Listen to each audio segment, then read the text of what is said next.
وقد قال الله تعالى في كلامه المجيد وفرقانه الحميد.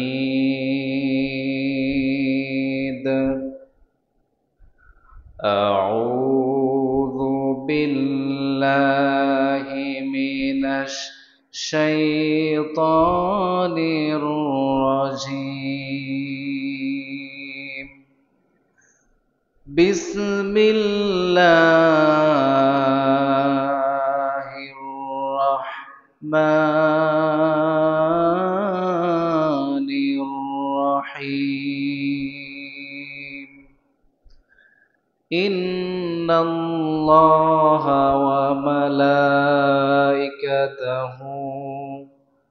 يصلون على النبي يا أيها الذين آمنوا صلوا عليه وسلموا تسليما.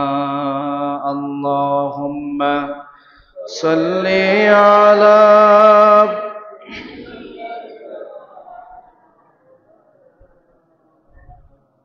وعلى آل سيدنا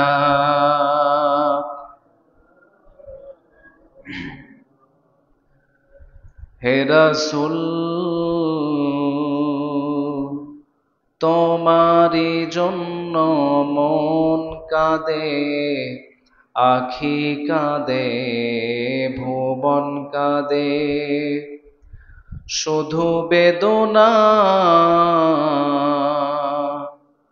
হৃদয়ে সে বাসা বাঁধে। তোমারি জন্য মন কাঁদে, আখি কাঁদে, ভুবন কাঁদে। আল্লাহুম্মা সাল্লি আলা মাওলানা মুহাম্মাদ ওয়া আলা আলি সাইয়্যিদিনা। بلغ العلا بكماله كشف الدجى بجماله حسنت جميع خصاله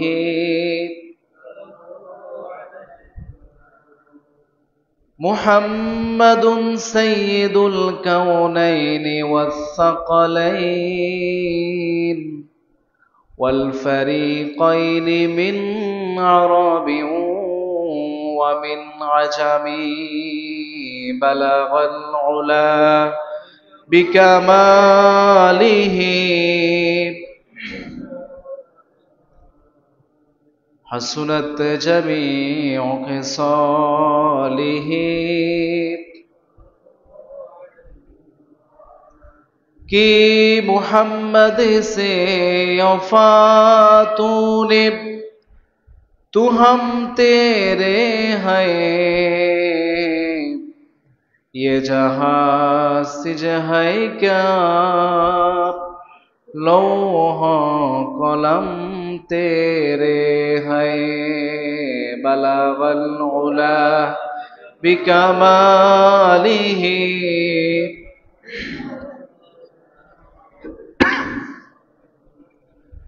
حسنت جميع خصاله।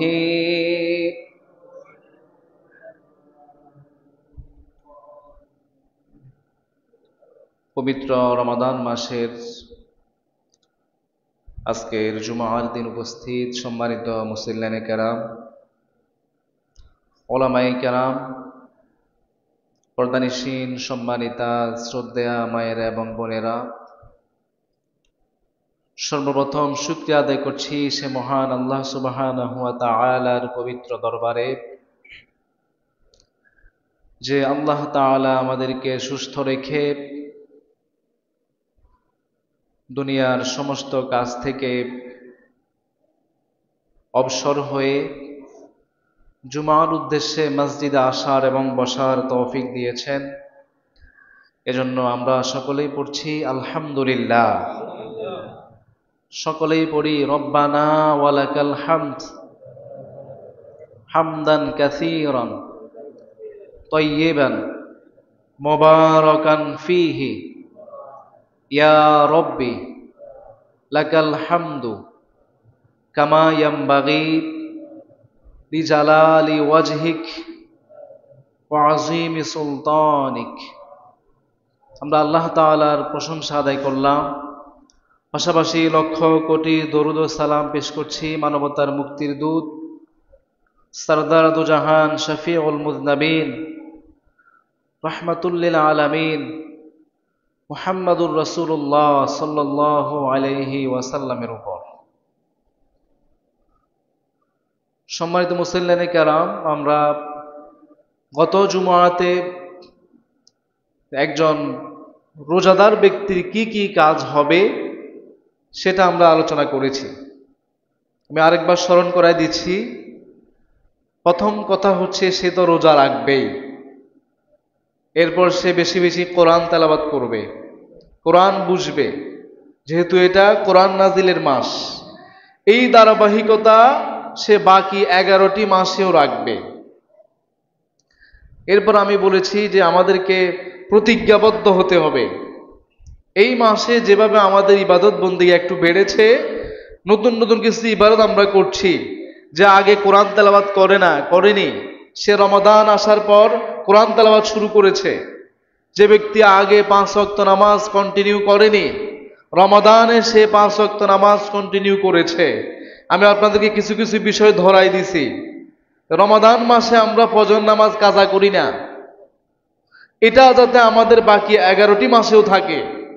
তাহলে বোঝা গেল বাকি 11টি মাসেও আমাদের ঘুম থেকে উঠা সম্ভব। কি সম্ভব না? সেহরি খাইতে তো ঠিক মতো উঠে যান। এভাবে আপনি বাকি 11টি মাসও ফজরের নামাজের জন্য আপনি উঠতে পারেন। উঠেন না আপনার অলসতার কারণে, এটা প্রমাণিত হয়েছে। এটা আমাদেরকে প্রতিজ্ঞাবদ্ধ হতে হবে যে আমার দ্বারা যাতে আর কোনোদিন ফজরের নামাজ কাজা না হয়। এভাবে আপনি এই মাসে কোরআন তেলাওয়াত করছেন, এটা জারি রাখবেন। এই মাসে আমরা একটু দান সদকা করছি, মানবতার কল্যাণে এগিয়ে আসছি, ইফতার সামগ্রী বিতরণ করছি, দুস্থ মানুষদের পাশে দাঁড়ালাম। এটা যাতে আমাদের বাকি 11টি মাসেও থাকে, এটা আমাদেরকে প্রতিজ্ঞাবদ্ধ হতে হবে। তাহলে আমাদের রমাদান হবে সাকসেস। না হলে শুধুমাত্র আপনি উপবাস থাকার ভিতরে কোনো লাভ নাই। রাসূল সাল্লাল্লাহু আলাইহি সাল্লাম হাদিসে বলছেন, রুব্বা সাইমিন, কিছু রোজাদার এমন আছে, লাইসা লাহু মিন সিয়ামিহি ইল্লাল জু', তার শুধুমাত্র উপবাস থাকা ছাড়া তার রোজা দ্বারা কিছু অর্জিত হয় না। ওয়া রুব্বা কাইমিন লাইসা লাহু মিন কিয়ামিহি ইল্লাস সাহরা, কিছু কিছু রাত্রে দণ্ডায়মানকারী আছে, রাত জেগে নামাজ পড়েছে, শুধুমাত্র রাত্রি জাগরণটাই হয়েছে, এর বেশি তার কোনো কিছু লাভ হয় নাই। ওইরকম রোজাদার আমাদেরকে হলে হবে না। একটা হাদিস আমরা পাই, শুনি, আবার স্মরণ করাই দিচ্ছি। রাসূল সাল্লাল্লাহু আলাইহি সাল্লাম একবার মসজিদে নববীতে মিম্বারে উঠছেন। এই যে মিম্বারের সিঁড়ি, প্রথম সিঁড়িতে পা দিয়েছেন, তিনি বলেছেন আমিন। দ্বিতীয় সিঁড়িতে পা দিয়েছেন, রাসূল বলেছেন আমিন। তৃতীয় সিঁড়িতে পা দিয়েছেন, রাসূল বলেছেন আমিন। সাহাবায়ে কেরাম জিজ্ঞাসা করলেন, এইরকম ঘটনা তো আর ঘটেনি। এরকম মিম্বারের সিঁড়িতে দাঁড়িয়ে রাসূল আমিন বলেছেন, এটা তো আমরা আর শুনিনি। কেন রাসূল সাল্লাল্লাহু আলাইহি সাল্লাম এটা করেছেন? সাহাবায়ে কেরাম রাসূল সাল্লাল্লাহু আলাইহি সাল্লামকে জিজ্ঞাসা করলেন, কেন আপনি আমিন বলেছেন? রাসূল বলছে, আমার কাছে জিবরিল এসেছে, আমি যখন প্রথম সিঁড়িতে পা দিয়েছি, সে বলেছে যে ব্যক্তি তার পিতামাতাকে পেয়েছে, পিতামাতাকে পাওয়ার পর জান্নাত লাভ করতে পারেনি, সে ধ্বংস হোক। আবাদ আল্লাহ, তার থেকে আল্লাহ দূরে সরে গেছেন, সে আল্লাহ লানত প্রাপ্ত হয়ে গেছে। আমি বলেছি আমিন। দ্বিতীয় সিঁড়িতে পা দিলাম, জিবরিল বলেছে আমাকে, যে ব্যক্তি রমাদান মাস পেয়েছে কিন্তু তার গুনাহগুলা মাফ করাতে পারে নাই, রমাদান পেয়েছে গুনাহ থেকে গেছে, এরকম তো একজন ইমানদারের হতে পারে না। রমাদান পেয়েছে গুনাহ থেকে গেছে, এরকম তো একজন রোজাদারের কোনোদিন হতে পারে না। রমাদান মাসে সে তার সমস্ত গুনাহগুলা আল্লাহর কাছ থেকে মাফ নিয়ে নিবে, এটাই তো হলো কর্তব্য। কিন্তু রমাদান মাস পাইছে, তার কোনো হুঁশ নাই, বাকি 11টি মাসের মতোই চলে। রোজার কোনো খবর নাই, তাওবা ইস্তেগফারের কোনো খবর নাই, সালাতের কোনো খবর নাই, দান সাদাকার কোনো খবর নাই, কোরআনের সাথে কোনো সম্পর্ক নাই, গুনাহ থেকেই গেছে। জিবরিল বলেছে সে ধ্বংস হোক, তার উপর আল্লাহ লানত। আমি বলেছি আমিন। 3 নম্বরে যে ব্যক্তি আপনার নাম শুনেছে কিন্তু দুরূদ পড়েনি। হানাফি মাযহাব মতে একটা মসজিদে যদি আপনার বারবার রাসূলের নাম উচ্চারিত হয়, আপনি একবার যদি আপনি দরুদ পড়েন হয়ে যাবে। কিন্তু ইমাম মালিক বলছে যতবার তুমি রাসূলের নাম শুনবা ততবার তুমি পড়বা সাল্লাল্লাহু আলাইহি ওয়াসাল্লাম। ইমাম মালিক এমন একজন ব্যক্তি, মদিনায় কোনোদিন তিনি জুতা নিয়ে হাঁটেন নাই। তিনি বলতেন তিনি তার সারাটা জীবন মদিনায় কাটিয়ে দিয়েছেন। এই মদিনার মাটিতে আমার রাসূল হেঁটেছে, আমি ইমাম মালিক কেমনে এই জমিনে জুতা নিয়ে হাঁটি? সুবহানাল্লাহ পড়েন। কিরকম রাসূলের ভালোবাসা ছিল তার অন্তরে। আর আজকে আমাদের সমাজে কিছু কিছু মানুষ বলছে, কয় যে হজ করতে গেলে মদিনা শরীফে যাওয়ার কোনো দরকার নাই। আপনি এত টাকা খরচ করে আপনি মক্কায় গেলেন, মদিনায় যান নাই, রাসূলকে সেখানে সালাম দিয়ে আসেন নাই, মানুষদেরকে আজকে নিরুৎসাহিত করছে। মদিনায় যাওয়ার কি দরকার? আবার মদিনা জিয়ারতের কি দরকার? রাসূলের মাকবারা সেটা জিয়ারতের কি দরকার? নাউজুবিল্লাহ পড়েন। এবার আপনি বলেন তো দেখি, রাসূল যদি আজকে জীবিত থাকতো, আপনি মক্কায় গেছেন হজ করার জন্য, আপনি কি মদিনায় যেতেন না? কিরকম কথা বললেন আপনি? আপনার যে সালাম দিচ্ছেন রাসূল তো নিজ কানে সেটা শুনেন, সুবহানাল্লাহ পড়েন। নিজে জবাব দেন, রাসূল বলছে আমি শুনি, আমিই জবাব দিই। এরকম সৌভাগ্য আমাদের কার কপালে আছে? আল্লাহ তাআলা আমাদের সবাইকে হজ্জে বাইতুল্লাহ এবং জিয়ারতে মদিনা নসিব করুক, সকলে বলি আমিন। তো কথাটা এই জন্যই বললাম যে রাসূল সাল্লাল্লাহু আলাইহি সাল্লামের নাম শুনলে আমরা সঙ্গে সঙ্গে কি পড়ব? সাল্লাল্লাহু আলাইহি ওয়াসাল্লাম, কমপক্ষে এটা পড়ব। এরকম বখিল যে আপনার নাম শুনেছে কিন্তু দরুদ পড়ে নাই, সেরও তার উপরে আল্লাহ লানত। আমি বলেছি আমিন।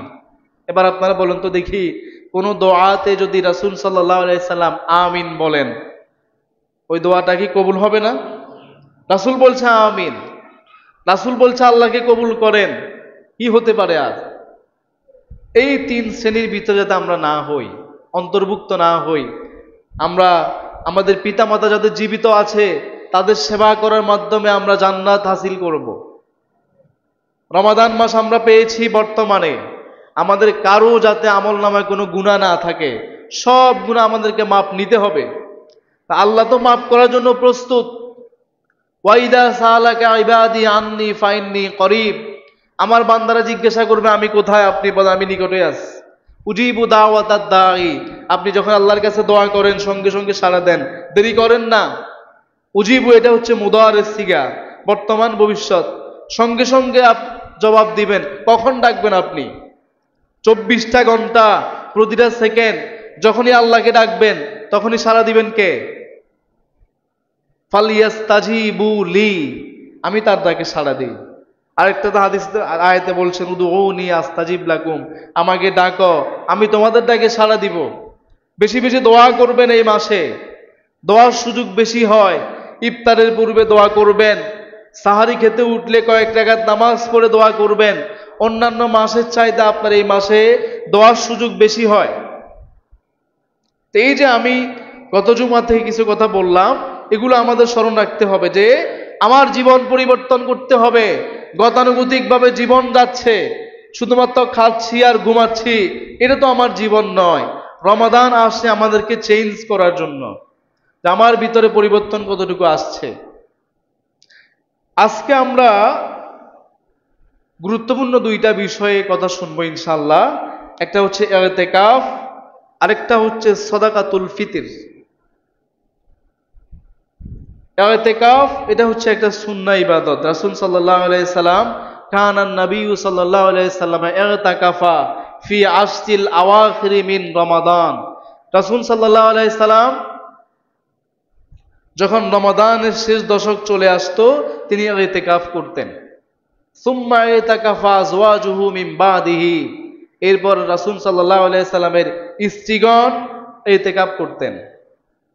তাহলে যার সুযোগ আছে ইতিকাফ থেকে যাতে কেউ বঞ্চিত না হয়। ইতিকাফ মানে কি? ইতিকাফ মানে হচ্ছে থামানো, আটকানো। আপনি নিজেকে বন্দী করলেন নির্দিষ্ট একটা জায়গায় আল্লাহর নৈকট্য হাসিলের জন্য, সবে কদর তালাশের জন্য, দুনিয়াবি সমস্ত কাজ থেকে অবসর হয়ে নির্দিষ্ট একটা জায়গায় আপনি আল্লাহর ইবাদতে মশগুল হলেন। এটা হচ্ছে কি? ইতিকাফ। ইতিকাফ আপনি কেন করবেন? প্রথম নম্বর উদ্দেশ্য হচ্ছে আমাদেরকে লাইলাতুল কদরটা পেতে হবে। এটা হচ্ছে আমাদের মুখ্য উদ্দেশ্য। কারণ আপনি যদি বাড়িতে থাকেন, এমন কোন কাজে আপনি মগ্ন হয়ে যেতে পারেন যে আপনি লাইলাতুল কদর পান নাই, ইবাদত করতে পারেন নাই, হতে পারে না এমন এমন সিচুয়েশন তৈরি হতে পারে যে আপনি সুযোগ পাননি। এই জন্য ইতিকাফ মানে হচ্ছে আপনি এমন একটা জায়গায় নিজেকে আবদ্ধ করলেন যেখানে আপনি দিবা রাত্রি ইবাদত করতে পারেন, লাইলাতুল কদর আপনি পেতে পারেন। এটা তো হচ্ছে হাজার মাসের চাইতে উত্তম। আমি আপনাদেরকে বলেছি 1000-এর চাইতে আরো বেশি হতে পারে। হাজার হাজার মাসের চাইতে উত্তম একটা রাত্রি যদি আপনি ইবাদত করতে পারেন। লাইলাতুল কদরি খায়রুম মিন আলফি শাহর। উত্তম বলেছেন 1000 মাস হাজার হাজার মাসের মতো এমন নয়, এর চাইতেও উত্তম। এটা হচ্ছে বান্দার প্রতি আল্লাহ তাআলার পক্ষ থেকে একটা বোনাস। আপনি কি 1000 মাস বাঁচবেন? বাঁচবেন না, কিন্তু আপনি একটি রাত যদি আপনি পেতে পারেন। আগেকার যুগে নবীর উম্মতটা হায়াত পেয়েছেন বেশি, আমরা হায়াত পাই কম। আল্লাহ তাআলা মুহাম্মাদুর রাসূলুল্লাহ সাল্লাল্লাহু আলাইহি ওয়াসাল্লামের উম্মতদেরকে কিছু কিছু স্পেশাল সুযোগ দান করেছেন, কিছু কিছু বোনাস দান করেছেন। সেগুলোর মধ্যে একটা হচ্ছে লাইলাতুল কদর। তা আমি আপনাদেরকে বলেছি যে আজকে হচ্ছে কত? রমজান 20। কেউ যদি ইতিকাফে আসতে চায় আজকে মাগরিবের আগেই তাকে চলে আসতে হবে। আপনাদের ভিতরে কি এমন কেউ আছেন যে আমি পরিকল্পনা নিয়েছি যে ইতিকাফে আসব? আছে? 3 জন আছে, মাশাআল্লাহ, আলহামদুলিল্লাহ। তো আরো যাদের সুযোগ হয় আমরা ইতিকাফ করার চেষ্টা করব। ইতিকাফকারীদের কথা আল্লাহ তাআলা কোরআনে বলেছেন, তাদেরকে এত গুরুত্ব দিয়েছেন আল্লাহ তাআলা যে আল্লাহ তাআলা কোরআনে বলেছেন, ওয়াহিদিনা ইলা ইব্রাহিম ওয়া ইসমাঈল আন তাহহিরা বাইতিয়া লিত-তায়িফিন ওয়াল আকিফিনা ওয়ার রুকআইস সুজুদ। যে ইব্রাহিম এবং ইসমাঈল আলাইহিস সালামকে আমি বলেছিলাম, তাদেরকে অর্ডার দিয়েছিলাম, তাহহিরা, তোমরা 2 জন মিলে এই যে কাবা মসজিদে হারাম এটাকে তোমরা পবিত্র করো, পরিষ্কার করো, পরিচ্ছন্ন করো। কেন? লিত-তায়িফিন, তাওয়াফকারীদের জন্য, ওয়াল আকিফিন, ইতিকাফ যারা করবে, এখানে যারা অবস্থান করবে তাদের জন্য, ওয়ার রুকআইস সুজুদ, রুকুকারীদের জন্য, সেজদাকারীদের জন্য মসজিদে হারাম তোমরা পরিষ্কার করো, পবিত্র করো। সুবহানাল্লাহ পড়েন। তাহলে আপনাদের কথা, ইতিকাফকারীদের কথা আল্লাহ সুবহানাহু ওয়া তাআলা সরাসরি কোরআনে বলেছেন, কিরকম গুরুত্ব দিয়েছেন। ওয়া আনতুম আকিফুনা ফিল মাসাজিদ, তোমরা মসজিদে অবস্থানকারী। রাসূল সাল্লাল্লাহু আলাইহি সাল্লাম উৎসাহিত করেছেন যে তোমরা ইতিকাফ করবে। আমাদের মাঝে এমন কিছু মানুষ আছে যে হুদা কোনো কাজ নাই, বাড়িতে বসে থাকে, তারপরেও ইতিকাফ করে না। কাজ থাকলে সেখান থেকে অবসর হয়ে হলেও আমাদেরকে ইতিকাফ করার চেষ্টা করতে হবে। আপনি তো কদরের গুরুত্বই বুঝলেন না। এটা না বুঝার কারণে আজকে ইতিকাফ নিয়ে দেখা যায় আমাদেরকে লোক ভাড়া করে ইতিকাফ করতে হয়। কয় যে আপনাকে টাকা দিব, টাকার বিনিময়ে লোক নিয়ে আসে ইতিকাফ করার জন্য। নাউজুবিল্লাহ পড়েন। এরকম পরিস্থিতি আপনারা দেখেছেন কিনা? আমি দেখেছি। টাকা দিয়ে নিয়ে আসতে হবে কেন? আপনি কি এটাকে ইবাদত মনে করেন নাই? ইবাদত শুধু মনে করেছি নামাজ পড়বো, রোজা রাখবো, এটাই হচ্ছে ইবাদত, বস। আর ঘরে ঘুম যাব, জিকির আজকার করবো, এটাই। ইবাদতের যে শাখা, ইবাদতের যে প্রশাখা, এগুলো আমরা বুঝি না। না বুঝার কারণে আজকে আমরা অশালীন গর্জিত বিভিন্ন কাজের ভিতরে লিপ্ত আছি। এজন্য তো রাসূল হাদিসে বলছেন যে যে ব্যক্তি অশালীন কথা আর কাজ ছাড়তে পারল না, মাল্লাম ইয়াদা কাওলা যুরি ওয়াল আমালা বিহি ফালাইসা লিল্লাহি হাজাতুন আইয়াদা তাআমাহু ওয়া শারাবাহু। রোজা আসছে, রমাদান আসছে, সে অশালীন কথা, গর্জিত কাজ, গুনাহের কাজ, পাপাচার ইত্যাদি ছাড়তে পারে নাই। ফালাইসা লিল্লাহি হাজাতুন, আল্লাহর কি দরকার আছে? আইয়াদা তাআমাহু ওয়া শারাবাহু, সে শুধু খায় না, এটা তো আল্লাহর কোনো দরকার নাই। শুধুমাত্র খায় না আর বারবার থুতু ফেলে, এটার নাম রোজা নয়। আমাদের ব্রেইনে এটাই সেট হয়ে আছে যে দিনভর কিছু খাবো না, শুধু এটাই রোজা। স্ত্রীর কাছে যাব না, এটাই রোজা, বাস। আর যা করার করে। বস দেখেন না, বসে বসে ক্যারাম বোর্ড খেলছে, বসে বসে লুডো খেলছে, বসে বসে তাস খেলছে। এরকম রোজাদার আছে না নাই? সময় যায় না, হুজুর কি করব, সময় নষ্ট করতেছে, সময় ব্যয় করতেছে। এই সময়ের কতটুকু গুরুত্ব দেন আপনি? ওয়াল আসরি ইন্নাল ইনসানা লাফি খুসর, সময়ের কসম করেছেন আল্লাহ তাআলা। ইন্নাল ইনসানা লাফি খুসর, সমস্ত মানুষরা ক্ষতির ভিতরে নিমজ্জিত আছে। সময়ের কসম কেন করেছেন আল্লাহ তাআলা? সময়ের গুরুত্ব আছে। প্রতিটা সেকেন্ডকে আমাদেরকে মূল্যায়ন করতে হবে। যে সময় হারিয়ে ফেলেছে, একটা ঘটনা বললে আপনি বুঝবেন। তাফসিরে কুরতুবির ভিতরে ইমাম কুরতুবী রহমতুল্লাহ আলাই একজনের কথা তিনি উল্লেখ করেছেন। একজন ব্যক্তি চিৎকার দিয়ে দিয়ে বলছে, একজন ব্যক্তি বলছে যে আমি সূরাতুল আসরের অর্থ ওই বরফ বিক্রেতার কাছ থেকে বুঝলাম। একজন বরফ বিক্রেতা চিৎকার দিয়ে দিয়ে বলছে, পুঁজি গলে যাচ্ছে, ওই ব্যক্তির প্রতি তোমরা দয়া করো, পুঁজি গলে যাচ্ছে, ওই ব্যক্তির প্রতি তোমরা দয়া করো। এবার আপনারা বলুন তো দেখি, বরফ বিক্রি করতে আনছে মনে করেন আপনাদের এখানে, বরফগুলা কি গলে যায় না? আপনি যদি ফেলে রাখেন গলবে কিনা? ওই ব্যক্তি চিৎকার দিয়ে বলছে, আমি এত টাকা দিয়ে বরফগুলা কিনে আনলাম, আমার বরফগুলা গলে যাচ্ছে, আমার পুঁজি শেষ হয়ে যাচ্ছে, তোমরা তাড়াতাড়ি আমার কাছ থেকে আমার বরফগুলা কিনে নাও, আমার কাছ থেকে আমার বরফগুলা কিনে নাও, আমার পুঁজি শেষ হয়ে যাচ্ছে, বরফ গলে যাওয়ার আগে বরফ কিনে নাও। ওই ব্যক্তি বলছে যে আমি ওই ব্যক্তির কথা দ্বারা আমি সূরাতুল আসর বুঝলাম। আমাদেরও তো একটা হায়াত আছে, আমাদেরও তো একটা হায়াত নামক পুঁজি আছে।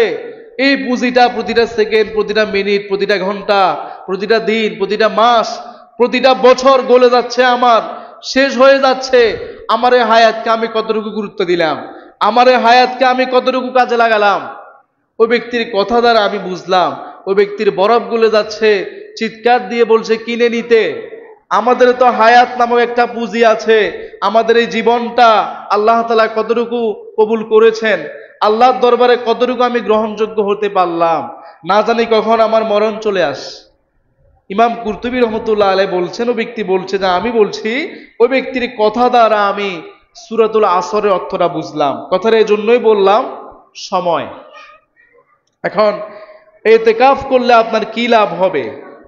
প্রথম নাম্বার লাভ হচ্ছে আপনি রাত্রি জাগরণ করতে পারবেন আর আপনার গুনাহগুলো আল্লাহ তাআলা মাফ করে দিবেন।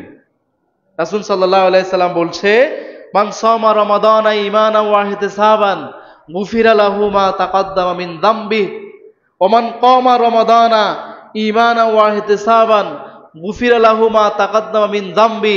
একই কথা বলেছেন, মান কামা লাইলাতাল কদরি ঈমানান ওয়া ইহতিসাবান গুফিরা লাহু মা তাকাদ্দামা মিন যামবি। সুবহানাল্লাহ পড়েন। যে ব্যক্তি রমাদান মাসে রোজা রেখেছে, আল্লাহ তাআলা তার অতীতের সকল গুনাহগুলো মাফ করে দিবেন। যে ব্যক্তি রমাদান মাসে দাঁড়িয়ে দাঁড়িয়ে নামাজ পড়েছে, রাত্রি জাগরণ করেছে, কিয়ামুল লাইল করেছে, তার জীবনের সকল গুনাহগুলো মাফ করে দিবেন। যে ব্যক্তি লাইলাতুল কদর পেয়েছে, লাইলাতুল কদরে দাঁড়িয়ে দাঁড়িয়ে নামাজ পড়েছে, ইবাদতে ব্যয় করেছে, আল্লাহ তাআলা তার জীবনে যত গুনাহ আছে সব গুনাহগুলো মাফ করে দিবেন। সুবহানাল্লাহ পড়েন। এটা হলো 1 নাম্বার ফায়দা। ইতিকাফ করলে 2 নাম্বার লাভ হচ্ছে আপনি তাহাজ্জুদ পড়তে পারবেন। তাহাজ্জুদ, বেশি বেশি তাহাজ্জুদে আপনি মগ্ন থাকতে পারবেন। এটা হচ্ছে আল্লাহ তাআলার নৈকট্য হাসিলের অন্যতম একটা সলাত হচ্ছে সলাতুত তাহাজ্জুদ। এবং আপনি বেশি বেশি কোরআন তেলাওয়াত করতে পারবেন। এবং এটাই হচ্ছে, যে ব্যক্তি ইতিকাফে আসছে আপনি দেখবেন সে ব্যক্তি বেশি বেশি কোরআন তেলাওয়াত করছে, কোরআনের সাথে সম্পর্ক আছে, একটা কোরআন সে বোঝার চেষ্টা করছে। ইতিকাফ যারা করবেন আপনি অর্থসহ একটা কোরআন নিয়ে আসবেন এবং কি প্রতিদিন একটা সূরা, একটা পৃষ্ঠা কমপক্ষে আপনি চেষ্টা করবেন যাতে করে আমি অর্থসহ বুঝতে পারি।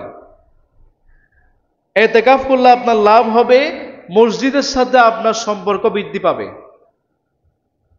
কাসরাতুল খুতা ইলাল মসজিদ, রাসূল সাল্লাল্লাহু আলাইহি সাল্লাম ইমানদারের বৈশিষ্ট্য বর্ণনা করতে গিয়ে বলেছেন, তোমরা ওই ব্যক্তির ইমানের সাক্ষ্য দিয়ে দাও যে ব্যক্তি ঘন ঘন মসজিদে আসে। সুবহানাল্লাহ পড়েন। যার সম্পর্ক মসজিদের সাথে হয়ে যায় তাদেরকে আল্লাহ তাআলা আরশের নিচে স্থান দিবেন। সুবহানাল্লাহ পড়েন। তাহলে আপনার সাথে মসজিদের সাথে একটা সম্পর্ক হয়ে যায়। এই মসজিদটা কার ঘর? আল্লাহর। মাসাজিদ আল্লাহ, কোরআন আল্লাহ বলছেন ওয়ামান আযলামু মিম্মান মানাআ মাসাজিদাল্লাহি।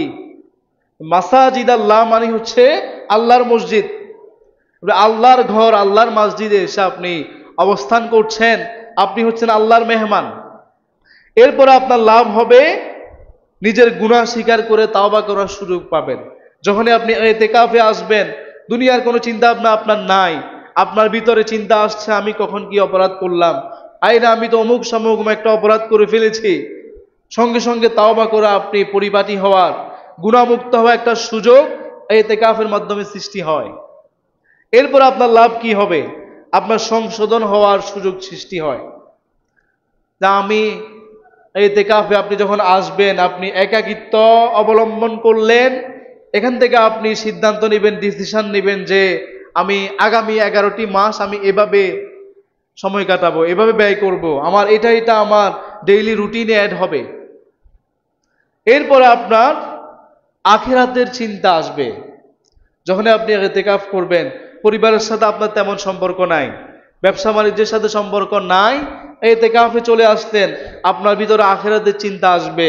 আমি তো একদিন ইন্তেকাল করতে হবে, আমার কি অবস্থা হবে আমার মৃত্যুর পর, সেই জীবনের জন্য আমি কি করলাম, প্রস্তুতি নেয়ার ক্ষেত্রে আপনার সহায়ক হবে। রাসূল সাল্লাল্লাহু আলাইহি সাল্লামের জন্য পুরা জীবন, সারাটা জীবন তিনি রমাদানে ইতিকাফ করেছেন। হাদিস শরীফ আসতে একটু আগে আমি বললাম ইয়াতাকিফুন নবী সাল্লাল্লাহু আলাইহি সাল্লাম ফি আশরিল আওয়াখিরি মিন রমাদান হাত্তা তাওয়াফাহু। তিনি ইন্তেকাল করা পর্যন্ত প্রতিটা বছর তিনি ইতিকাফ করেছেন। সুবহানাল্লাহ পড়েন। এমনকি এরপরে তার স্ত্রীরা ইতিকাফ করেছে। রাসূল সাল্লাল্লাহু আলাইহি সাল্লাম ইতিকাফ করার জন্য আমাদেরকে নির্দেশ দিয়েছেন। এখন আপনি ইতিকাফ রাসূল বিভিন্ন সময় করেছেন, কোন বর্ণনা আসছে প্রথম দশকে করেছেন, কোন বর্ণনা আসছে পুরোটা মাস করেছেন। আমি দীর্ঘায়িত হয়ে যাবে এজন্য বলছি না। এখন ইতিকাফ করার সময় আমরা কি কি কাজ করব, কি কি কাজ করব না, অথবা ইতিকাফ কোথায় করব। ইতিকাফ আপনি যদি সুযোগ হয় 1 নম্বরে করবেন মসজিদুল হারাম, মসজিদুল নববী, মসজিদুল আকসা, এরপর আপনার জামে মসজিদ যেগুলো আছে এগুলোতে করবেন। এটা আপনাদের এটা জুমা মসজিদ, এখানে করবেন। ওরকম যদি সুযোগ না থাকে, এখন সুযোগ নাই কথা বললে আর হবে না, কিছুক্ষণ পরে পরে একটা জুমা মসজিদ আছে না নাই? একটা বাড়ির 2 দিকে 2টা জুমা মসজিদ আছে না? জুমা মসজিদে আপনি ইতিকাফ করবেন। ইতিকাফ মহিলারাও করবে, মহিলারা নির্দিষ্ট একটা জায়গা বাছাই করবে, সেখানে সে ইবাদত বন্দেগীতে লিপ্ত থাকবে, ইতিকাফ করবে, অবস্থান করবে, দুনিয়াবি কোনো কাজের সাথে তার কোনো সম্পর্ক থাকবে। এই সমস্ত জায়গাগুলোতে আমরা ইতিকাফ করব। ইতিকাফ করার সময় দেখা যায় অনেক অনেকে হুদা হুদা কথা বলেন, অনর্থক কথা বলেন। কিছু কিছু মুরব্বী শ্রদ্ধাভাজন ব্যক্তিরা এতেকাফে আসে, এতেকাফে এছাড়া এরা কি করছে, তাদের বংশের যে কাহিনী আছে, গরু ছাগলের কাহিনী আছে, ছেলে কয়টা বিদেশ আছে, মেয়ে কোথায় বিয়ে দিছে, এই সমস্ত কিচ্ছা কাহিনী আমাদের ভিতরে আছে। অনর্থক বেহুদা কোনো কাজ আমরা করব, অশালীন কোনো কাজ করব না, বাইরে গিয়ে হুদা হুদা বসে থাকবো না। আপনি প্রয়োজনে যাবেন, হাজাতে আপনি প্রয়োজনীয়তা দেখা দিলে আপনি টয়লেটে যাবেন, গোসল করতে যাবেন, কোনো কথাবার্তা বলা ছাড়া আপনি কাজ শেষ করে চলে আসবেন, আর আপনি এখানে একাকিত্ব অবলম্বন করবেন। আজকে আমাদের এতেকাফগুলো এই সমস্যাটা বেশি দেখা দেয়। এতেকাফও করছে, আবার মসজিদে বসে বসে ফেসবুক চালাচ্ছে, এরকম এতেকাফকারীও আমি দেখেছি। এবার আপনি বলেন তো দেখি, আপনার এই এতেকাফের উদ্দেশ্য কি এটা ছিল? আপনি তো এসেছেন ইবাদত করার জন্য, এখানে আসে ফেসবুক চালাচ্ছে, ইউটিউব চালাচ্ছে, কি হবে আপনার ইতিকাফ দিয়ে? উদ্দেশ্য হাসিল হচ্ছে না। আমি যে একটু আগে উদ্দেশ্যগুলো বললাম, আপনি যখন এরকম করে সময় ব্যয় করবেন, আপনি উদ্দেশ্যগুলো কিভাবে হাসিল করবেন? এগুলো আমরা করব না। এরপরে আসেন, ইতিকাফ করার সময় রাসূল সাল্লাল্লাহু আলাইহি সাল্লাম প্রয়োজনে যা আপনি বাইরে যাবেন, রাসূল সাল্লাল্লাহু আলাইহি সাল্লামের হাদিস থেকে প্রমাণিত হয়।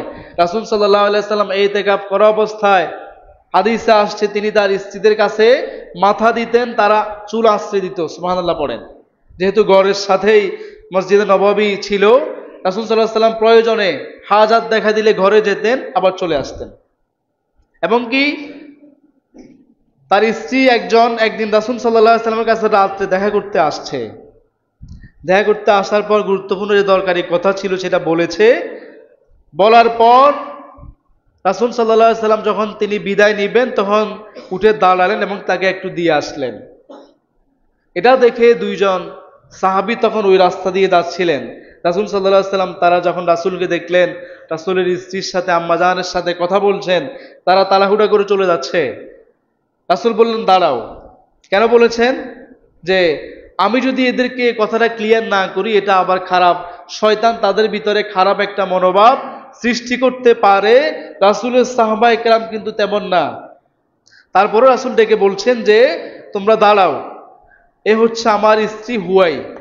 সুতরাং তোমরা, কথাটা এই জন্যই বললাম যাতে তোমাদের ভিতরে কোনো খারাপ চিন্তা ভাবনা না আসে। রাসূল সাহাবায়ে কেরাম বললেন, সুবহানাল্লাহ ইয়া রাসূলুল্লাহ, আমরা ধারণা করেছি যে এটা আপনার স্ত্রী, আপনি গুরুত্বপূর্ণ কথা বলছেন। সুতরাং ইতিকাফে আসলে আমরা এই বিষয়গুলো খেয়াল রাখবো। এরপরে আমাদেরকে সাদাকাতুল ফিতর যেটা আছে, রাসূল সাল্লাল্লাহু আলাইহি সাল্লাম হাদিসে বলেছেন যে এটা তোমাদের উপর ফরজ করা হয়েছে। ফারাদা রাসূলুল্লাহ সাল্লাল্লাহু আলাইহি সাল্লামা যাকাতাল ফিত্রি, রাসূল তোমাদের উপর ফিতরার যে যাকাত এটা ফরজ করেছেন। রাসূল ফরজ করেছেন, আবশ্যক করেছেন, বাধ্যতামূলক করেছেন, যাতে করে তোমাদের শরীর পবিত্র হয়, তোমাদের ধন সম্পদগুলা পবিত্র হয়। এজন্য রাসূল সাল্লাল্লাহু আলাইহি সাল্লাম যাকাতুল ফিতর যেটা, এটাকে ফরজ করেছেন, ওয়াজিব করেছেন। প্রত্যেকটা মাথা, সে নাবালক হতে পারে, বয়স্ক হতে পারে, নারী হতে পারে, পুরুষ হতে পারে, প্রত্যেকের হিসাব করে আপনি যাকাতুল ফিতরটা আদায় করতে হবে। রাসূল বলছেন কবলা খুরুজিহা, মসজিদে আপনি ঈদের নামাজে ঢুকার আগেই, ঈদের নামাজের জন্য বের হওয়ার আগেই সেটা আপনি আদায় করবেন। এখন কে কতটুকু আদায় করবে, একটা চার্ট এবছর যেটা, সেটা হচ্ছে গম আর আটা হচ্ছে অর্ধসা। অর্ধসা মানে হচ্ছে 1 কেজি 650 গ্রাম। এটা হিসাব করলে টাকা আসে 110 টাকা। কত টাকা? 110 টাকা। এটা হচ্ছে আটা অথবা গমের দাম। আমি একটু পরে ক্লিয়ার করছি। এরপর যদি জব হচ্ছে 1 সা। 1 সা মানে হচ্ছে 3 কেজি 300 গ্রাম। জব, কিশমিশ, খেজুর, পনির এগুলো হচ্ছে 3 কেজি 300 গ্রাম। জবের মূল্য আসে 530 টাকা। কত টাকা? কিশমিশের মূল্য আসে 1980 টাকা। খেজুরের মূল্য আসে 2310 টাকা। পনিরের মূল্য আসে 2805 টাকা। আমরা যে ভুলটা করি, ধনী গরিব সবাই আটার দামে ফিতরারিতে বসে থাকে, সবাই বলছে আটার দাম 110 টাকা, সবাই দিচ্ছে। আমি হলাম শিল্পপতি, আমি হলাম কোটিপতি, আমার মাসিক ইনকাম মনে করেন লক্ষ টাকা, লক্ষাধিক টাকা। আমি যদি একজন নিম্ন শ্রেণীর মানুষের সাথে তুলনা করি, আপনার ফিতরাটা কি হবে? এটার উদ্দেশ্যটা কি? যাতে করে আপনি দুস্থ মানুষদেরকে হেল্প করতে পারেন, অভাবী যারা আছে তাদের অভাব যাতে একটু লাঘব হয়। এজন্যই তো যাকাতুল ফিতরটা আপনাকে ফরজ করেছেন। আপনি 110 টাকা করে দিচ্ছেন, আপনার 110 টাকা দিয়ে মানুষের কি হবে? আপনার সামর্থ্য যেরকম হয় আপনি জানেন। যদি আপনি ধনী হন, প্রভাবশালী হন, তাহলে আপনি পনিরের দামে দিবেন 2805 টাকা একজনের। এর থেকে কম হলে আপনি দিবেন খেজুরের দামে 2310 টাকা। এর চেয়ে কম হলে আপনি দিবেন 1980 টাকা। এর চেয়ে কম হলে আপনি দিবেন 530 টাকা। 110 টাকা করে আপনি কেন দেন? এই যে ফিতরার টাকা, অনেকগুলা মানুষের টাকা আপনি ইচ্ছা করলে একজনকে দিতে পারবেন, আবার একজনের টাকা একাধিক মানুষদেরকে দিতে পারবেন। বুঝে আসছে আপনাদের? এখন আমাদের দেশে কথা আছে যে খাবার দিবেন নাকি আপনি টাকা দিবেন, এটা নিয়ে কথা আছে না? যে রাসূলের যুগে খাবার দিছে, আমরা কেন টাকা দিব? এই যে আমি যে বিষয়গুলো বললাম, রাসূল হাদিসে যে বিষয়গুলোর কথা বলেছেন, এগুলো কি আমাদের দেশের প্রধান খাবার? বলেন। আমাদের যেই দেশ, ভৌগোলিক পরিস্থিতি, আপনি কোনো ফতোয়া দিতে হলে, আমিও তো ফতোয়া দিতে পারবো না। ফতোয়া দিতে হলে আপনি এলাকার পরিস্থিতি দেখতে হবে, কনটেক্সট বুঝতে হবে, আমি কোথায় ফতোয়া দিচ্ছি, এই এলাকার উর্ফ কি, এটা আপনাকে দেখতে হবে, প্রচলন কি। আমি যে গম, আটা, কিসমিস, খেজুর, পনির বললাম, এগুলো কি আপনাদের প্রধান খাবার? আপনাদের প্রধান খাবার কি? ভাত খান, আপনারা তরকারি খান, মাছ খান, শাকসবজি খান, ঠিক না? এজন্য রাসূলের যুগে যেহেতু খাবারের দরকার ছিল বেশি, এই খাবারগুলা দিলে তার প্রয়োজনীয়তা মিটে যেত। কাউকে আপনি 3 কেজি 300 গ্রাম খেজুর দিলেন, এগুলো দিয়ে তার সুন্দরভাবে দিন চলে যেত। কাউকে আপনি আটা দিলেন, এগুলো দিয়ে তার সুন্দরভাবে দিন চলে যেত, তার যেহেতু এগুলো তাদের প্রধান খাবার ছিল।